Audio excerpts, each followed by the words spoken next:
Баршаңызға қайырлы күн достар, менің каналыма қош келдіңіздер. Каналға тіркеліп, видеоға лайк басуды ұмытпаңыздар, видеоны соңына дейін қараңыздар. Өкше жарылса не істеу керек? Әйелдер қауымы бетпен бірге дене бітімінің және аяқ-қол терісінің де мінсіз болғанын қалайды. Алайда, жаз айларында көптеген адамдардың өкшесі жарылып, мазасы қашады.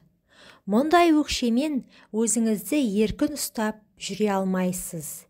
Ендеше, өкшеңіздің жұмсақ әрі тегіс болуы үшін аяқ күтіміне аздап көңіл бөліп, төмендегі емді жасап көріңіз. Адамның өкшесі түрлі себептерге байланысты жарылады. Мәселен, дұрыс таңдалмаған аяқ киім де өкшеңізге айтарлық зиян тигізеді. Әсіресе қыздар қауымы жазда жан-жағы ашық, жеңіл аяқ киім кигенді ұнатады. Температураның өзгеруіне үйренбеген теріңіздің беткі қабығы қарайып, содан жарылуға алып келеді. Аяқтардың ұзақ уақыт бойы жоғарғы температурада болуы өкшенің жарылуына әкеледі. Сондықтан арнайы дәрігерге қаралып, алдын ала тексерілген жөн. Жарылған өкшенің ең басты емі қабыршақтанған теріні тазалап, өкшені жұмсарту.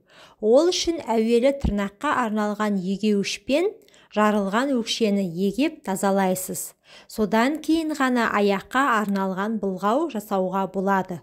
Ол үшін ыдысқа ыстық су құйып, әрбір 1 литрге 1 шай қасық асот-сын саласыз. Сонымен қатар қалақай, жалбыз шөптерінің тұнбасын қосса да пайдасы арта түседі. Теріңіз құрғақ болса да, өкше бірінші жарылады. Сондықтан эфир майларын қосуыңызға болады. Жожоба майы теріні жұмсартып нәрлендіреді. Ол теріге терең сіңіп, ұзақ уақыт бойы құрғап кетуден сақтайды. Шабдала майы жарылған жерді емдеп жазып, теріні жұмсартады. Бадам майы құрғақтықты жояды. Қабыршақтанған теріні жазатын қасиетке ие. Авокадо майы жарылған жерді тегістеп, құрғақ теріні ылғалдандыратын қасиеті бар. Аталған эфир майларын сатып алмас бұрын, ішіндегі анықтама парақшасымен танысып шығыңыз. Бәрінің мақсаты бір болғанымен, олар адамға әртүрлі әсер етеді. Сіздің теріңізге сәйкес келетінін таңдап, нұсқаулықтан суға қанша мөлшерін қосуға болатынын анықтап, біліп алыңыз. Аяққа 15-20 минут бұлау жасағаннан кейін, міндетті түрде жарылған жерді тазалап, артынан жуып тастаңыз. Содан соң аяққа арналған крем жағыңыз, немесе жажоба майын жағыңыз. Бұлау бір дегенде ойындағыңыздай нәтиже бермеуі мүмкін. Сондықтан бұл бұлауды уақытылы күн сайын жасап тұрыңыз.